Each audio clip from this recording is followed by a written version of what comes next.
Raygun is coming to Madison. Raygun is a Midwest-based unionized design and print shop with retail locations in cities across our region, and now Madison. They're opening on State Street this September at the former Paul's Bookstore location. Raygun is proud to support public media, public schools, public lands, and public restrooms. Shop and sign up for their newsletter at raygunsite.com and follow at Raygun Shirts everywhere for new product releases, plus grand opening information for their new location at 670 State Street in Madison. You're invited to Bike the Barns, a one-of-a-kind food and farming adventure taking place on Sunday, September 21st in the Madison area. Hosted by Fair Share CSA Coalition, this fundraising bike ride supports local farmers and fresh food access.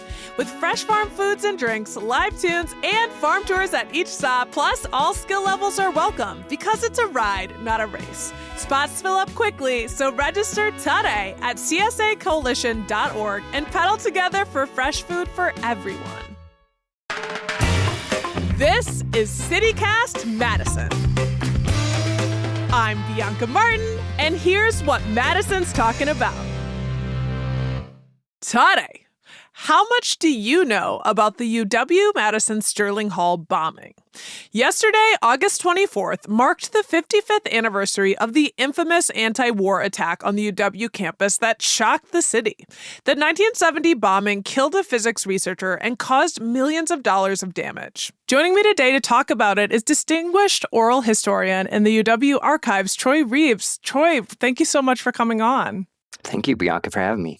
Yeah, so you and I are going to dig into this history for folks who don't know anything about what was a very formative event, as well as for people who do know but kind of want the fuller story. So I'm included in the latter, went to UW-Madison, so I've heard some of it, but I know there's more to learn. So Troy, before we talk about the bombing itself, let's set the scene. Like, where did this come from? The Vietnam War was in its final years.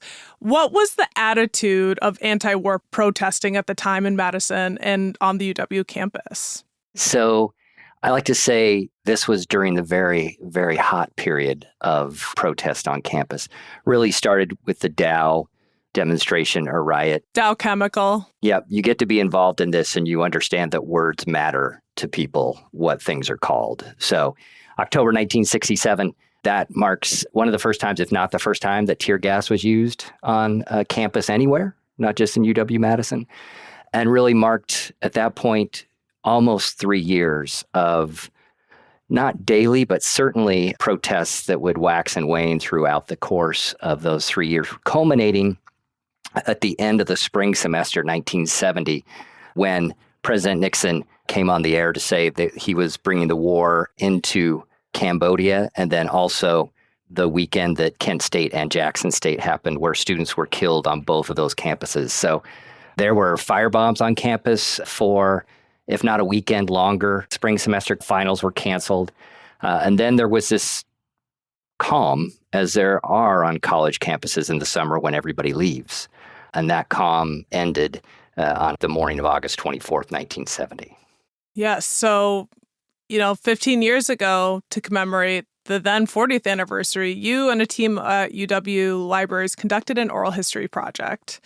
It's part of why we're talking to you, because you really know this story so well. We want to highlight some of the sound that you all collected. We have a clip from a student at the time, Eric Brown, about the anti-war protests prior to the bombing. During my 3 years as a House Fellow, there were various demonstrations on campus. And sometimes from our dorm windows in Celery, we could see demonstrations outside. We could see kids marching down Johnson Street. We could see police cars. We could see police chasing students, etc. I recall one or two of my students being tear gassed or maybe even slightly injured during the demonstrations. I also recall one night a student on my floor coming up with a friend of his who said the police were looking for him and could I hide him. And I wasn't quite sure what to do, so the student said, why don't we hide him in the luggage room in the stairwell at the end of the wing? So we did that. We hid the student. I mean, the police never came up. It was a pretty scary period of time. You could hear the sounds of glass being broken. You could hear yelling. You could hear sirens. You see fire engines. I mean, kids would light fires on campus. So it was a pretty distressing time. It sounds so intense. And, when you're thinking about tear gas, these are weapons of war, right? We've got another clip to help set the scene. Here's a quote from a faculty member, Richard Knowles. Our kids went to a daycare center in the basement of the Congregational Church at Breeze Terrace and University Avenue. Oh. And that was right across the street from the ROTC building. And quite often, my wife would have to go in the middle of the day and retrieve our children who were sitting on the steps with their eyes streaming from tear gas.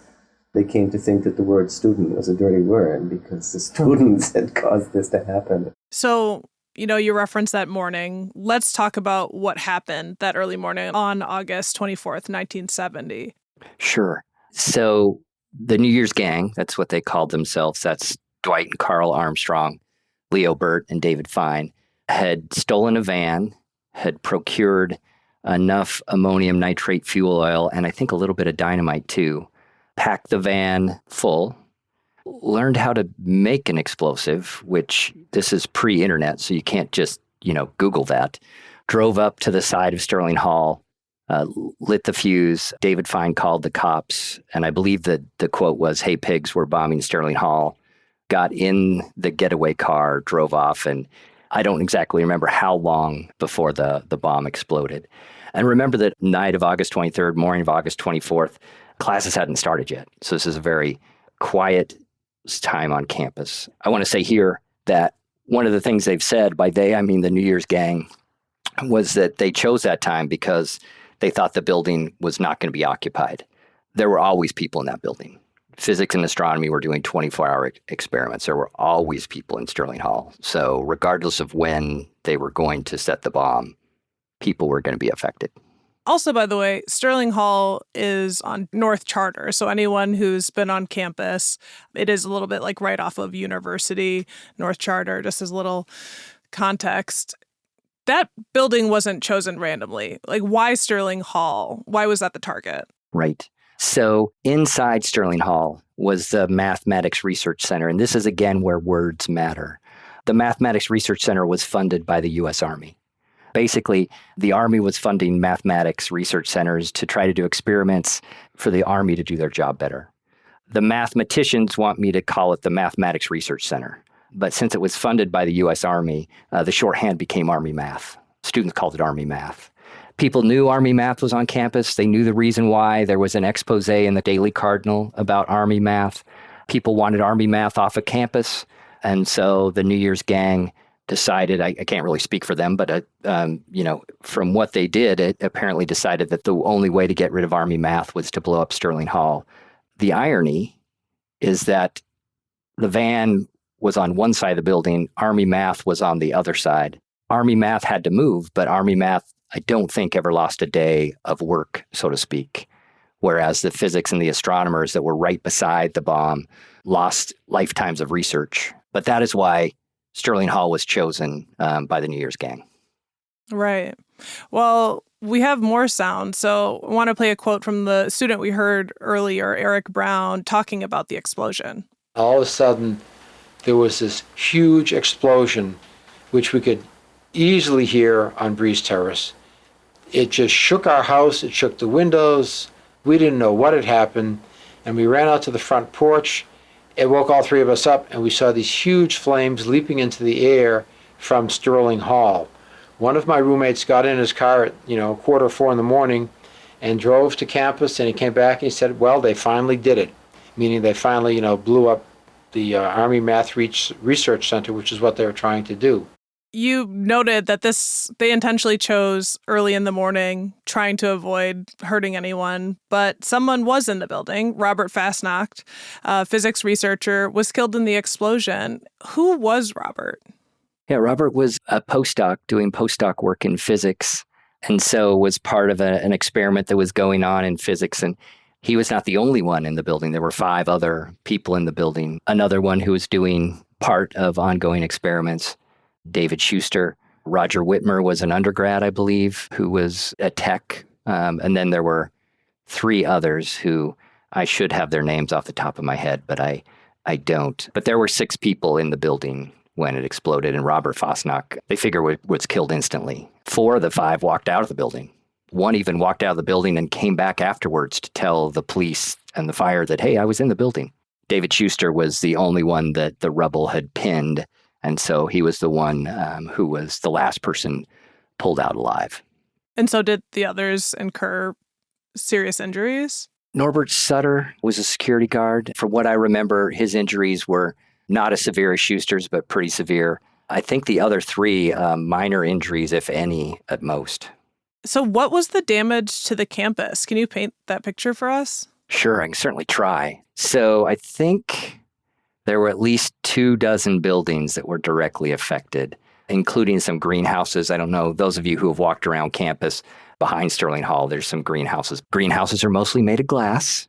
So all that glass exploded. Chamberlain Hall, right next to Sterling Hall, was actually right next to the van, also had major damage. From what I have heard and what I've seen, just picture genuine chaos. People trying to figure out what's going on. People, which always amazes me as an introvert and a scaredy cat, people actually going towards the building, not just first responders, but other people going towards the building to see what was going on. Then immediately, law enforcement and others trying to figure out, who did it and what they can do about it. Mm-hmm. And who did do it? You said they called themselves the New Year's Gang? Yeah, they called themselves the New Year's Gang. So they, over the course of 1970, I think actually starting New Year's Eve of 1969, had tried various points to, I would say, set on fire more than explode things on and off campus, including the Badger munitions plant, which is on the way to Baraboo. They tried to bomb what was then called the ROTC building, which is Red Gym. ROTC was inside of Red Gym. They tried to bomb Selective Service. Again, I shouldn't say bomb. They're throwing basically Molotov cocktails into a building to try to light that building on fire. They tried to do that to the building Selective Service is in. They chose the wrong building and ended up lighting the primate lab on fire.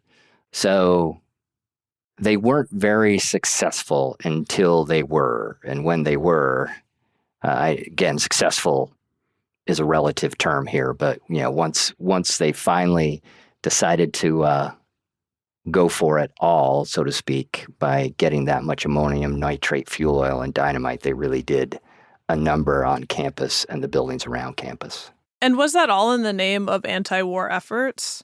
Yes. I think it was 2 or 3 days after they claimed responsibility. And there is, I believe it's an article or it might be an editorial that references it in the Daily Cardinal about the idea of bringing the war home, which was a term that was being used at that point to try to show people in the U.S. what it felt like to be a Vietnamese citizen during the Vietnam War. How would you describe the response to the bombing here in Madison and nationwide? It certainly made nationwide news. I can't cite off the top of my head the other newspapers and national TV that it was a part of, but I know it was. Here, I think we can safely say it effectively ended the large-scale campus protests. There were still protests about the war on campus.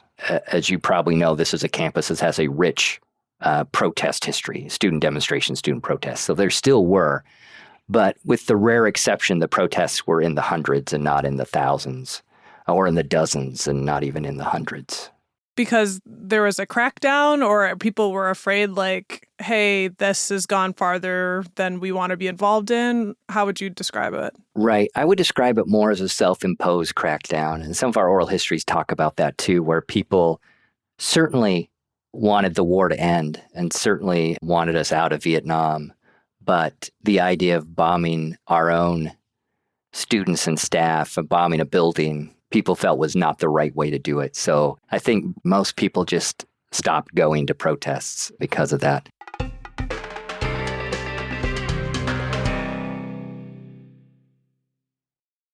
Hey, animal lovers! Your favorite team needs you to cheer them on at Bark and Wine Tailgate on Saturday, September 27th at Dane County Humane Society. From 3 to 6 p.m., join in the tailgate spirit with delicious food, refreshing drinks, tail-wagging games, a silent auction, and plenty of furry fun for a great cause. Plus, you'll get to meet some amazing animal greeters who will make the day unforgettable. Want more? Grab VIP pregame tickets to enjoy early access and other special perks. Can't wait for the event? The Donate to Vote Showdown is on. Every dollar you donate to cheer for your favorite animal team, cat, dog, wildlife, or critter, counts as one vote to crown this year's champion. Plus, your donation supports animals in our community. Last year, Team Cat clawed their way to the top, but who will win this tailgate rematch? That's up to you. Get your tickets today and start casting your votes now at giveshelter.org/BW. Remember that amazing little cafe you discovered last summer with the perfect latte and crazy view? Or that sweet hiking spot your friend told you about, but you can't remember the name? With Overlook Maps, special places never get lost again. Create personal lists of places you've been and want to go. Build your must-visit list for your next vacation, your foodie favorites for date nights, or your weekend getaways when you need to escape. Share your favorite hidden gems with friends and family. Let them discover that incredible barbecue joint you found, or that scenic overlook that takes your breath away. Or keep your secret spots completely private. Planning a trip with friends? Create a shared list where everyone can add their ideas. Visiting a new city? Check out lists from locals who know the real gems, not just the tourist traps. And here's the best part. No ads cluttering your lists. No one selling your data to advertisers. Just your personal collection of amazing places organized exactly how you want them. Overlook Maps, collect, organize, and share the places that matter to you. Download free at overlookmaps.com and check out overlookmaps.com/Madison to see some of our lists and great spots on a map and in your pocket. Your places, your way. You kind of highlighted the irony earlier about the impetus to try and stop the work of that math department, and the work didn't stop, but there was all of these other consequences for UW-Madison researchers. Were the members of the New Year's gang caught? I have the name Carlton Armstrong, Dwight Armstrong, David Fine, and Leo Burt. What happened to them? Yeah, so Carl was caught first.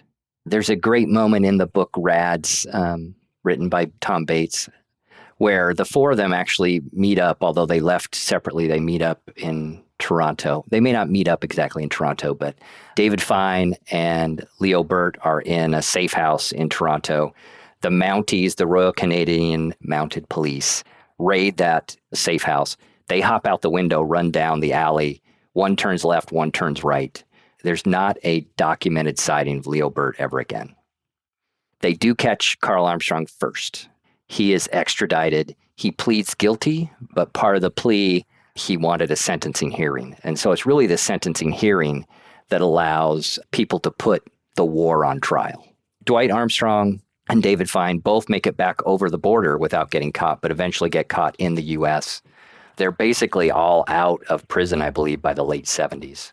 And you said that part of the tactic was hoping to have a trial and get even more eyes on the war. Can you expand on that? And, if any impacts really came from this, like how the anti-war protests shifted post-bombing? I think it was Bill Kunstler, was the person who took up Carl's case at that point, a very prominent attorney. And then Michael Zaleski, one of the people we interviewed, and others were on the prosecuting side. So not really the prosecuting side because the plea had been made. So it allowed people to come from, I think, all around, but certainly Madison, to come and express their displeasure towards the Vietnam War. So it did probably lead to a little bump in anti-war protests. As to whether it moved the needle at all to end the war, at that point, I don't think the president was caring as much about that as the president was caring about other things that was about to cause him to resign.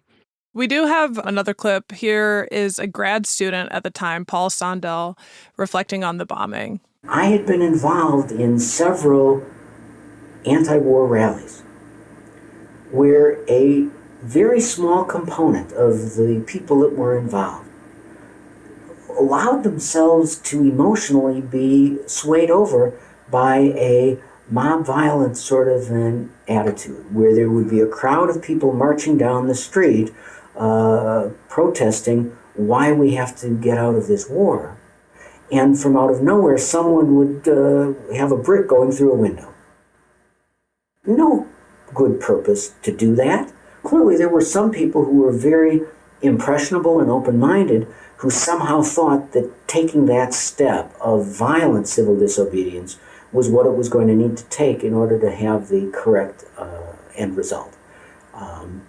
And because I had seen that, I guess I could imagine some people doing an action as crazy as this, thinking they didn't think they were bombing Sterling Hall, an academic institution. What they thought they were doing was closing down the Army Math Research Center, which they thought was just supporting the war effort. And the people who planted the bomb, no matter how well-meaning they thought they were, hadn't thought through all of the implications of their actions. You know, you said after the bombing, the anti-war protests really shifted on campus, that they dwindled in numbers, that less people were showing up. It feels like this action had a really complex set of reactions. And in terms of, I guess, the impact that they wanted, it didn't necessarily work out in their favor, I wouldn't think. Yeah, I think complex is a great word, and I think we still see that. At least since I've been here, campus really hasn't commemorated the bombing. You can't really find anything on campus about the bombing unless you know where to look. On the side of the building on Sterling Hall where the van was, as you're going in the side door, there is a plaque that talks about what happened there. I think it's very complex because a lot of people who were there at the time and who have lived here since, for the most part, from what I know, didn't agree with the war. But they also didn't agree, for the most part, they didn't agree with how the New Year's gang tried to bring the war home. Is there anything about this history and story that you think gets misunderstood after all these years, or like left out when it comes up? When I started thinking about this, and I should say when we did the 40th anniversary, I actually partnered with the Wisconsin Story Project and their co-founder, Mike Lawler, to really gather the story, video stories, and then do some more oral histories. Mike and I are both children of the 70s, so we were both born after Sterling Hall. So for us, it's something that happened before we even were born. The Vietnam War is something that neither of us knew as a thing that we lived through. But there are people in this town that do and did. And I think it's been very complex and complicated for folks in this city. And I, as best as I can, from someone who didn't, grow up in that time period and or have lived in this city as long as they have, I get it. As you said earlier, complicated is the right word. It's fascinating that there aren't plaques or sort of memorials, that it hit such a chord. And when I was at UW, I know it was mentioned, but I didn't really get the full history. It's something you kind of had to go find yourself, and took classes with UW-Madison professors who were Vietnam vets and wanted this history to be discussed. And, if you weren't looking for it, you might not find it. So really, want to shout out the 40th year commemoration and for folks to listen to that if they want to learn more. And it's interesting, there's the deli, Radical Rye Deli. That sandwich shop has come up a lot recently on our show. We just did a conversation about restaurants that have closed that are missed around Madison, and several people cited Radical Rye Deli. So for folks who don't know, the Armstrong brothers, two of the New Year's gang, they served their time and then they came back to Madison and opened Radical Rye. It really also seemed like they were embraced after this act. Any sort of context you can bring to that? It seems like another fascinating element for people who are involved in bombing that killed someone. To be embraced is pretty a standout. Yeah, I can. This is just anecdotal, and I don't remember the exact anniversary, but they had an anti-war anniversary, maybe in the late 80s. And from what I've been told, a lot of people showed up to that reunion and they said, "My name is Leo Burt." They wrote Leo Burt on their name tag. And Carl also had a juice cart on the State Street Mall just across from Memorial Library. We tried to interview 3 of the 4. Of course, we couldn't find Leo Burt when Mike and I were doing the 40th anniversary. At one point, we almost were able to sit down with Carl. Dwight died soon after we started. David Fine gave us a polite thanks but no thanks. The Leo Burt thing, I have a funny anecdote. When we collected stories, Mike had created a story booth. We had that in Memorial Library's West Corridor the week of the 40th anniversary of the bombing. And so people would come in and they'd drop into the booth and tell their story. And Mike and I were sitting there. We had a lot of people helping. This was a labor of love by a lot of people, but it was a time where Mike and I were at the table helping people get into the booth and out and explaining what it was about. And this person in a tie-dye shirt, long hair in the back, but kind of faded hair in the front, I believe the person had a beard or a goatee, came up and looked at Mike and I and said, "Leo Burt's alive, and he likes what you're doing today," and just walked off. I've never known what to do with that, but I always thought it highlights or underlines the complexity that this city has had towards the bombing and then the commemorations or the remembrance of it. That is a very wild experience. And, Troy, before we let you go, how would you describe Sterling Hall bombing's legacy in Madison? Do you think that it's still felt today? Yeah, it's very interesting you asked that. I think it's felt by a dwindling number of people. Part of the reason why I'm so happy you're having me on is I was giving a lecture, it probably was 10 years ago now, in Sterling Hall. And I would just offhandedly mention the bombing. I'm an oral historian, so usually when people come and ask me to speak, they want me to tell their students about how to do a good oral history interview. So I just offhandedly mentioned, the Sterling Hall bombing. And I then opened the floor to questions at the end, and a person had their hand up. I'm like, "Oh, yeah, you have a question." And they said, "Sterling Hall was bombed?" And like from that point forward, I figured, okay, if I'm going to do this, I actually need to give at least some context about it. I mean, the short answer to your question is there is still a large but dwindling amount of people in this city that it is an event that they either want to talk about to give an anecdote or they want to skirt because of how they felt about it. But there are people coming to this campus, people coming to work at Epic who won't know unless they listen to this podcast or maybe then come to our webpage about what I think is certainly one of the most seminal moments, both on campus and in the city. I'd like to think it's the seminal moment, but I'm not a historian of Madison, so I'm sure other people would push back at that. But certainly it affected campus, and I think to a certain extent still does even 55 years later. Well, that's quite the statement. I feel like I have to ask, what's the cost if this history does dwindle and folks aren't keeping up in 10, 20 years that people don't know? Yeah, this is the question that all historians get, I think, or public historians, people who study history and who try to present it as, why does it matter? What does it matter? I'm a big fan of Schoolhouse Rock, and so one of their taglines was knowledge is power. I think knowing this event helps understand how campus has dealt or not dealt with student protests going forward. I think knowing this event to a certain extent helps you understand how Madison grew after that time. And knowing that event helps you understand Madison's complicated history with that time period. And I think all those things, even if you're not a historian, I think having that knowledge makes you a better citizen, a better resident of campus, and a better citizen of the city of Madison. Well, Troy, this has been a tremendous honor to have you on the podcast and for you to tell this story in such a clear and evocative way. It was such an important moment in our city's history. And if folks hear the military jet above me while I'm talking right now, it continues to be relevant. And you know what? We really appreciate your time and helping us know a little bit more about this history. So thank you. Thank you, Bianca, for inviting me.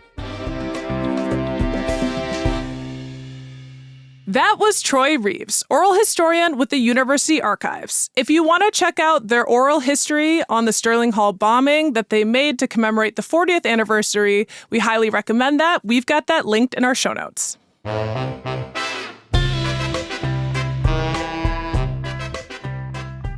That's all for today. here on CityCast Madison. I'm Bianca Martin, your host. Don't forget, you can support the show and get great perks by becoming a CityCast Madison neighbor at membership.citycast.fm.